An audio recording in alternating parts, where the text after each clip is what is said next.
Donald Trump is ramping up the pressure on Iran to extend a fragile ceasefire or to face the consequences. The US last night launched fresh attacks against Iran, even as negotiations in Qatar were believed to be progressing well. Well, to bring us up to date, I'm joined now by Simon Marks, who's chief correspondent of Feature Story News. Good morning, Simon. Good morning, Emma. President Trump has used quite choice language, hasn't he, about what he intends to do with Iran if on Thursday today if it fails to sign a peace deal. Yes, absolutely. I mean, this is a president of the United States who remains absolutely committed to trying to pursue that peace deal, he says, via the use of force if necessary.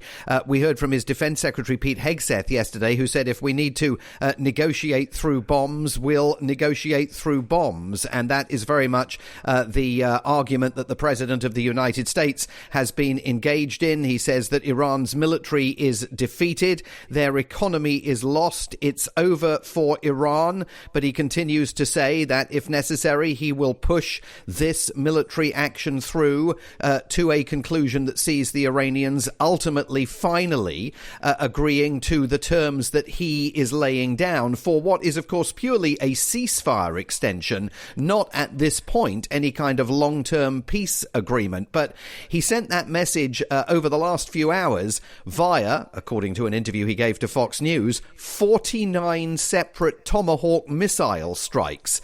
That's a very, very significant piece of military action to be taking when you're simultaneously saying to Congress the war's over and hostilities haven't really occurred since April the 7th when the ceasefire initially came into force.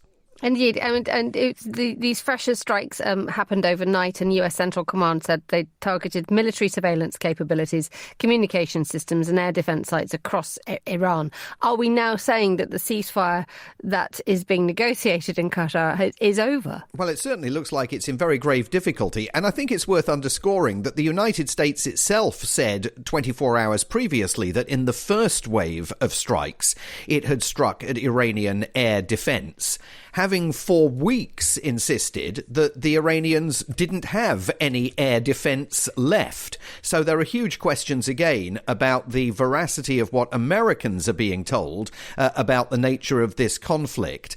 Also, I think it becomes absolutely evident that the president is not on the brink of the final announcement of a ceasefire that he proclaimed only on Monday night in New York. There, he told reporters he expected the ceasefire extension to be agreed within 2 or 3 days. Well, that would be by now. And in fact, he actually said that they were so close to a deal, it should really only take an hour of discussions to finalise the negotiation. And clearly that has not happened. Now, we've also had Iran responding by attacking US bases in Bahrain and Kuwait. We have had people in Jordan told to shelter in place because of what might be flying overhead. The fact now remains is that as it has become such a part of this conflict, it is spreading right over areas which are not involved. Yeah, very much so. I mean, as we've just been going on air, Kuwait's airspace has reopened. According to the country's civil aviation authority, traffic has returned to normal. They closed it temporarily because of Iranian attacks overnight and what they said were the potential risks to civilian flights. The Iranians once again demonstrating that they are willing to attack their neighbours in an effort to try and broaden this conflict, but also in a continuing effort to display that they still have military capability. And again, this is all coming after weeks during which President Trump has insisted that the Iranian defences have been totally obliterated as a result of the US and Israeli military action that has taken place so far. Under oath in Congress a few days ago, his Secretary of State, Marco Rubio, told a different story, conceding that the Iranians still have thousands of missiles at their disposal, plus, of course, drones, one of which they used, according to the Americans on Monday, to bring down that Apache attack helicopter. 2 crew members rescued. That is the pretext for much of the military action that we are now seeing, according to President Donald Trump. So the precise balance sheet, Pete Hegseth, the defense secretary says is in America's favor, but it's pretty clear that the military capacity that the Iranians still have can bedevil not only US military bases that, again, they targeted over the last few hours, but the country's neighbors as well. Let's talk about the wider economic implications of this. We have Brent crude back up again. I think it rose 1.7% to $94 a barrel in Asian trade. That's happening at the moment. It is just that perpetual instability now. Yes, and a real risk that this now drifts back into a much more major conflict unless the United States or the Iranians choose the path of restraint. The price of oil, President Trump insisted yesterday, is going to sink like a stone, partly because he claimed that he was revealing a secret US operation that he said had managed to steal hundreds of millions of barrels of Iranian oil under Iranian noses over the course of the last few weeks. The Pentagon says, well, actually, that was simply a reference to a previously announced effort by the United States to guide shipping through the Strait of Hormuz. And if you break the president's numbers down, it's about 3 tankers getting through the Strait of Hormuz every 24 hours. That's clearly not going to have the major impact on the oil price that certainly American motorists would like to see at the pumps when they go to fill up their cars and their trucks.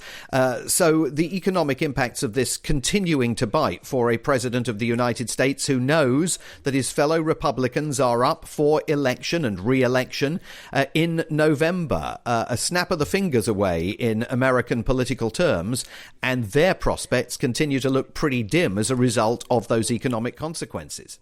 Indeed. And if you are a consumer in the United States, yesterday you knew already that retail prices went up 4.2% in May. And Donald Trump replied by saying he loves the inflation. Yeah, extraordinary messaging from the President of the United States. Wasn't at all clear why he loved the inflation, apart from the fact that he said as soon as the war is over, Americans will see it sink like a stone. But 4.2%, the inflation rate now in the United States, really conveying to the American public in, statistical terms, the cost of this war.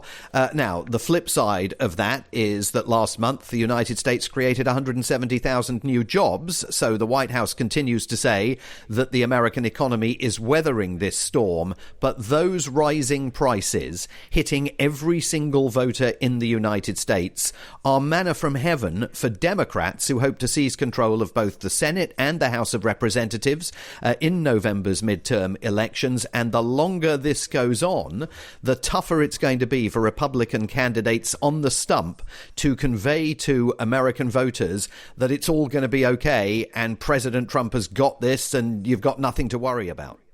And we also have the Secure America Act being passed yesterday as well. Yes, absolutely. That secures funding for the president's ICE agents, Department of Homeland Security's efforts to continue the program of mass deportations that, of course, have proved so controversial since President Trump returned to office in January of last year. That funding now locked in place until 2029. So it takes care of an issue for the president, but it also leads to the prospect of strengthened efforts to round people up and deport them from the United States that we have already seen has become a really polarizing lightning rod in the American political discussion, with standoffs still continuing outside some ICE detention facilities in various parts of the country, including one particularly potent series of demonstrations taking place at one facility in New Jersey in the last few weeks. But President Trump wanting to be able to say to his grassroots supporters, I told you we were going to engage in mass deportations. Now we've managed to bring this funding through despite all sorts of political vicissitudes on Capitol Hill. It's locked in place till 2029. We're doing what we told you we were going to do. Simon Marks, Chief Correspondent of Feature Story News, thank you so much for joining me on The Globalist.